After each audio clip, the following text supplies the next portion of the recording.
with Karno, which is one of my favorite records on there, the inspiration behind it was I met a homie. I'm from Northeast Washington, D.C., and he from Southeast Washington, D.C. So D.C. is not big, we not even a state, you know what I'm saying? It's a small area. And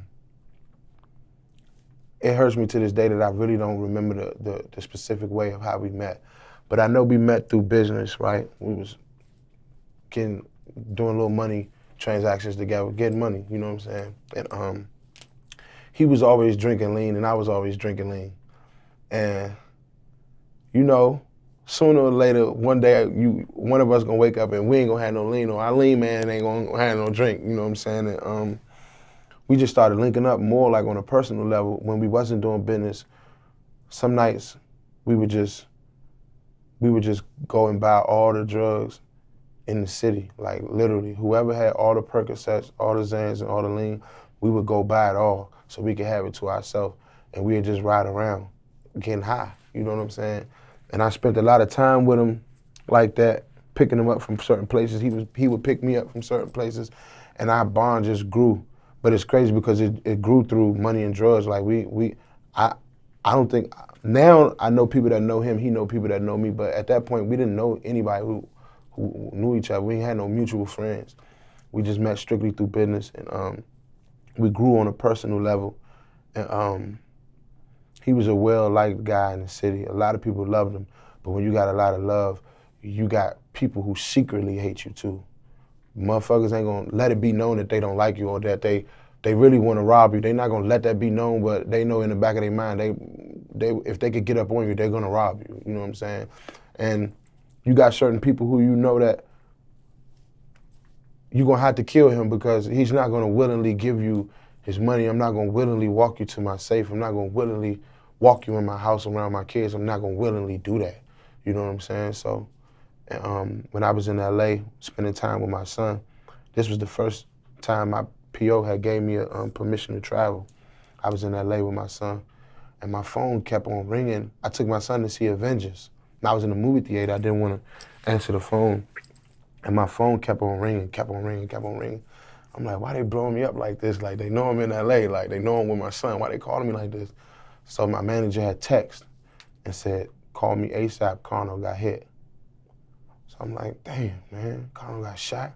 You know, but he been shot before, you know what I'm saying? So I'm like, fuck. So I'm like, okay, cool. I'm like, all right, I call you. I text back, I call you when I get out the movies. And he said, no, call me now. Karno dead. And I was like, damn. So I got up. I was with my son and my baby mother. I told her, watch him. I went outside, called real quick, like, what the fuck is going on?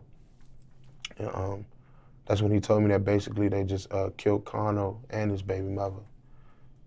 Shot them both and killed them. And I was just hurt, man. You know, that shit fucked me up because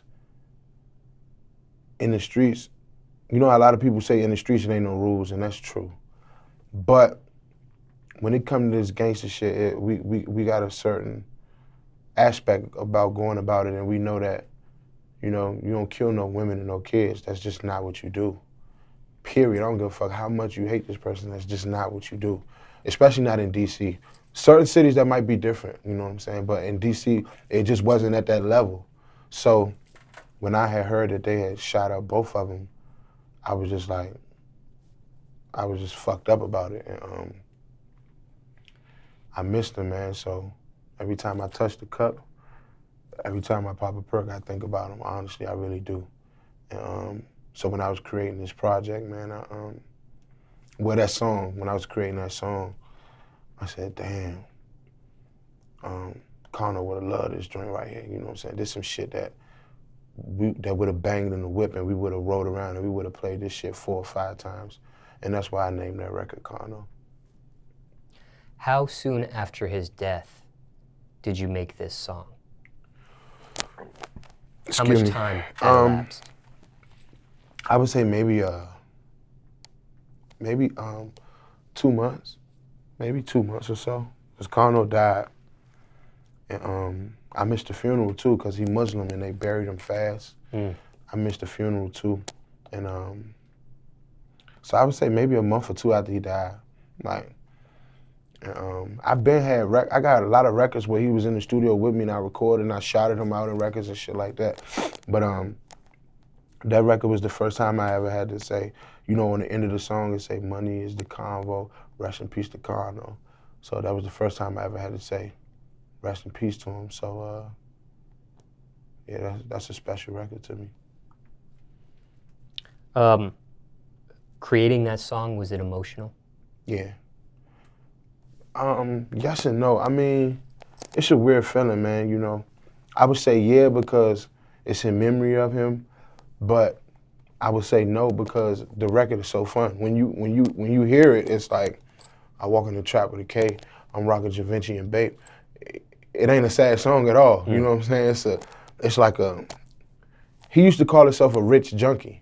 You know what I'm saying? So it's like a rich junkie feel to it. Like, yeah, I get high as fuck, but I got money, you know what I'm saying? And I ain't no slouch and I don't let the drugs take control of me. So yeah, you know, it was, so creating a song, it wasn't a real emotional hinder to me to record it. It was fun and it was dope. The record is hard. All his friends, all his homies from his hood love the record. We just shot the video, went around his hood, shot the video. They love the record. They talking about how much they play it 100 times a day. And it's a dope ass song.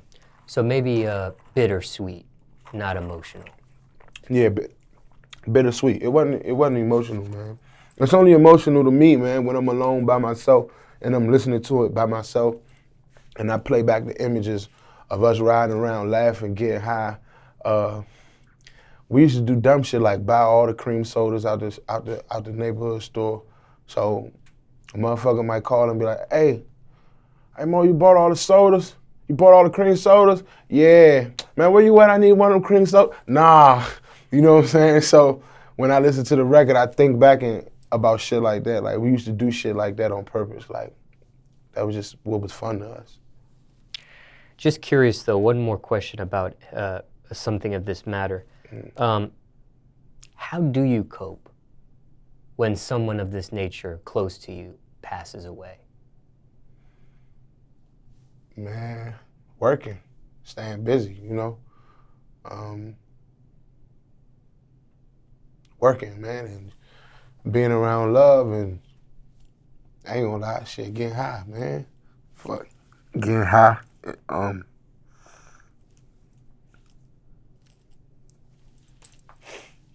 Staying busy.